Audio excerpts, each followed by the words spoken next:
December 10, 2021, at 2:58 p.m., Cruz Maguad was helping with repairs at Ban Elementary School, where his wife Illa was principal. His afternoon was interrupted by a concerning call from a neighbor who had noticed unusual disturbance inside the Maguad residence. The neighbor reported the home appeared to have been ransacked, though he hadn't entered the property himself.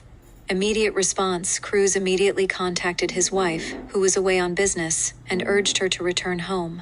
His work and rushed to their residence, deeply concerned about their 3 children who had been home alone. 18-year-old Chrysel Gwyn, 16-year-old Chrysel Lewis known as He Boy Boy, and their recently adopted daughter Janice Seal. The lack of communication from any of the children heightened his anxiety as he made his way home. At approximately 3:15 p.m., Cruz arrived at his silent home. Outside the front door lay a blood-soaked blanket and a knife. Upon entering through the back door, Cruz discovered a nightmarish scene. In the living room, he found Gwyn's body with multiple slash wounds across her limbs and torso, her head wrapped in a towel. Near the main door lay Boy Boy bound and gagged, with numerous fresh stab wounds. The house was in complete disarray, with cabinets pried open and belongings scattered throughout. Janice eventually emerged from her room, visibly shaken and wet-haired, unable to speak clearly. Multiple weapons were found at the scene, including a broken knife, a machete, a baseball bat, and a hammer, all belonging to the family, and all bearing bloodstains.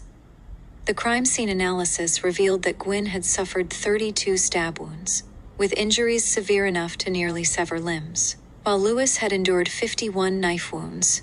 The evidence suggested multiple attackers, with Gwyn likely killed first, followed by Lewis. Despite the appearance of a robbery, investigators determined this was not the motive behind this brutal attack. Initial scene assessment. The investigation began at 3:15 p.m. on December 10, 2021, when Cruz Maguad entered his home after receiving a concerning call from a neighbor. Upon arrival, he discovered a blood-soaked blanket and knife outside the front door. Inside, he found his daughter Gwyn with multiple slash wounds, and his son Lewis bound and gagged with fresh stab wounds. The third child, Janice, their adopted daughter, emerged from her room with wet hair and appeared visibly shaken by the events. Cruz immediately contacted law enforcement, who arrived shortly after to document what would become one of the most violent crime scenes in recent Philippine history. Examination of disorder. The residence displayed signs of extreme disturbance that initially suggested a robbery. Cabinets were forced open and personal belongings were scattered throughout the home in an apparently random fashion.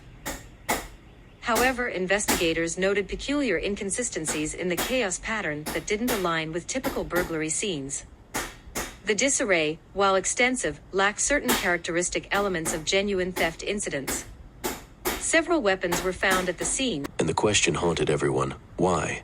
Was it jealousy? Was it Aldo's manipulation? Was it years of hidden pain turned into poison? Or was it proof that some hearts, no matter how rescued, carry shadows too deep to heal? Justice came swift. The law took Gina and Aldo, but no verdict could undo what was lost. Today, the old Maguad house stands quieter.